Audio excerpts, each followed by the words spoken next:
What's good, y'all? Silas Camuno here, and today we're gonna talk about leasing versus buying a car. Let's get into it. I guess I got my swagger back.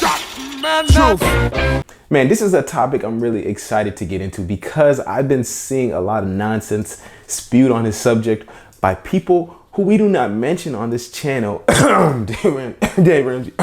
It's something in my throat. So what I want to do in this video is provide the facts as to whether leasing or buying is the most practical situation for you. So most people have been taught and conditioned by society that anybody that leases their car is, broke and actually portraying a certain lifestyle that they can't afford. So they're leasing a car because they can't really afford to buy it, which of course isn't always the case. Not saying there aren't those specific situations of people that are living above their means and trying to get the most expensive car, so they'll do it by any means, even if they have to lease it. So listening to society is going to give you the same results that everybody can get you in the same situations as everybody else, right? You're either going to be poor or you're going to be middle class if you listen to what society says, right?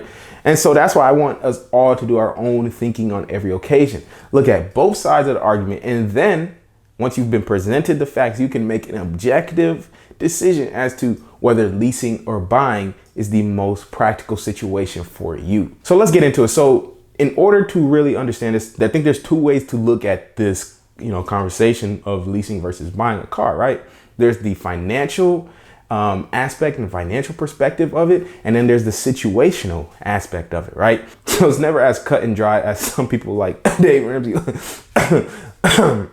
like to make it seem to be. So when it comes to the financial aspect of the leasing versus buying conversation, generally speaking, and I'm gonna just keep it straightforward, generally speaking, it is going to be more expensive to lease a vehicle over a set period of time, right? So if you look at someone buying the same car and then owning it for 3 years versus someone leasing a car for 3 years, generally speaking, that lease will be more expensive. But once you account for, the repairs and the maintenance in the, ownership side, right?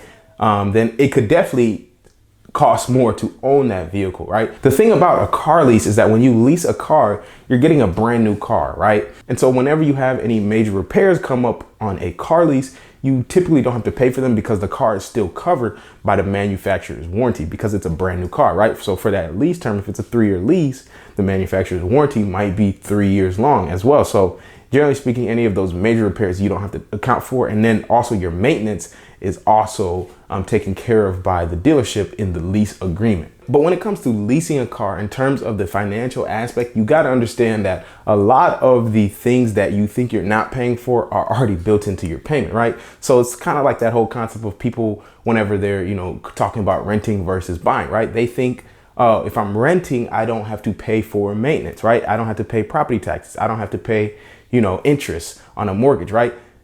You're paying it. You're just paying it to someone else who's now going to pay those things, right? And so, of course, those, that person is going to build in that into the payment that you're paying them. So when you're paying your landlord, you think you're not paying the property taxes. You think you're not paying the insurance.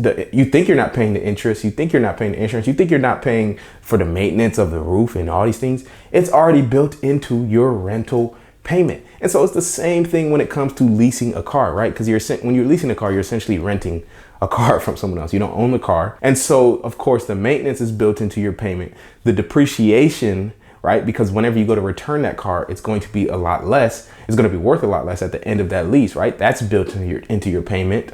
The interest that the manufacturer didn't receive by selling that car or financing that car, that's built into your payment. The profit margin that the manufacturer didn't collect by financing or selling that car, that's built into your payment. So all that is built into your payment. A lot of people believe that whenever you lease a car, you don't own your car, and whenever you finance or you buy a car, you own the car. Look, if you're financing a car, you don't own it. In either case, you don't own it, right? The bank still owns it. The bank owns the title, right? Hence the term financing. Unless you're going to pay cash for the vehicle, you do not own that vehicle. The bank is on the title. And so another important question to think about is, when it comes time to actually, resell this car, if you don't want it anymore, it's usually not going to be worth what you think it is, right? You most likely will have negative equity in the car, meaning you owe more than what it's worth, right? So you essentially have to pay more to sell the vehicle, right? And so that being said, do you really want to own a depreciating object, right? Something that is losing value, right? What if someone told you the house that you own was losing value every day?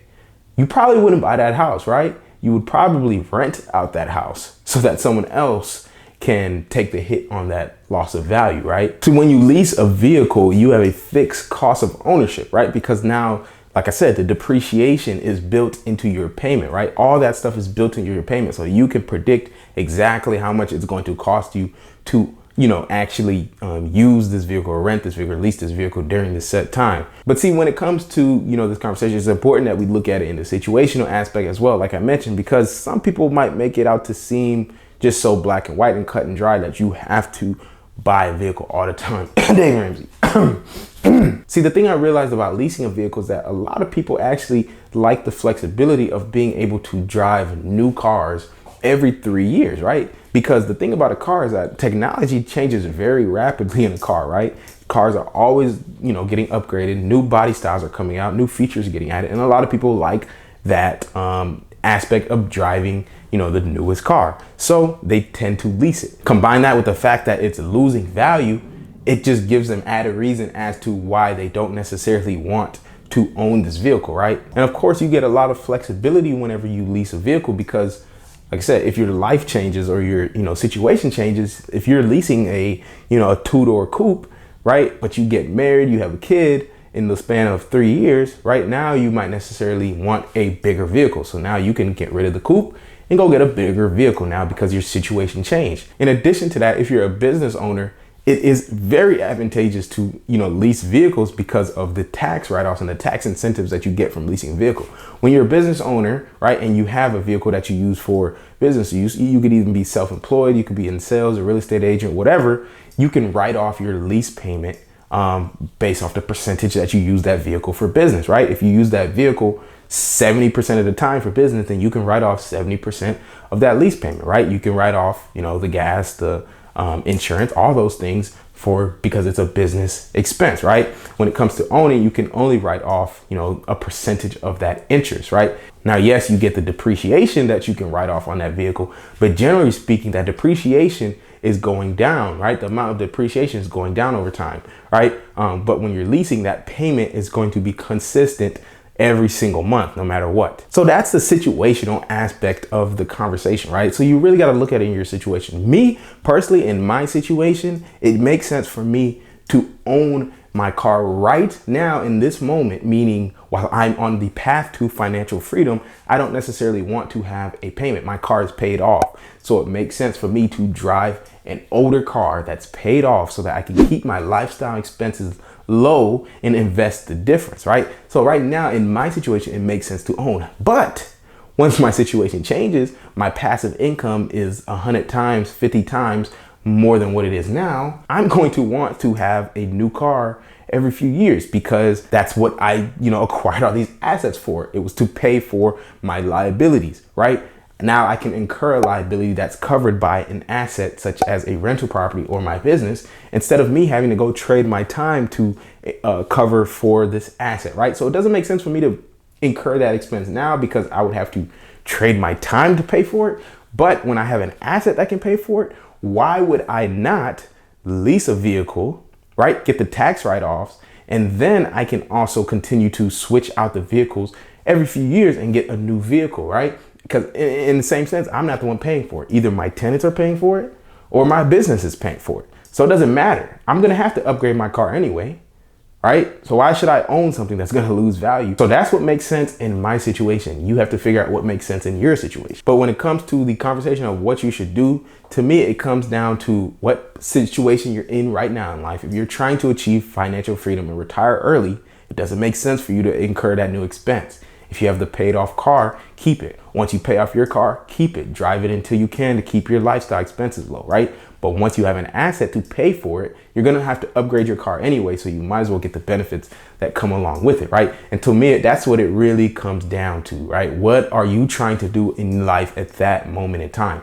If you're not trying to achieve financial freedom and you're good with just, you know, continuing to trade in your time for money, I would recommend that you buy a car in cash and avoid that payment. Driving a cheap $5,000 to $10,000 car that you bought in cash will allow you to keep your expenses low every single month and have more to invest. So yes, everyone's favorite answer to the question of what should I do?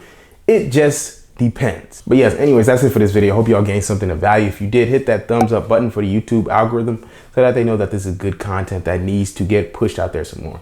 But other than that, I will see y'all in the next one.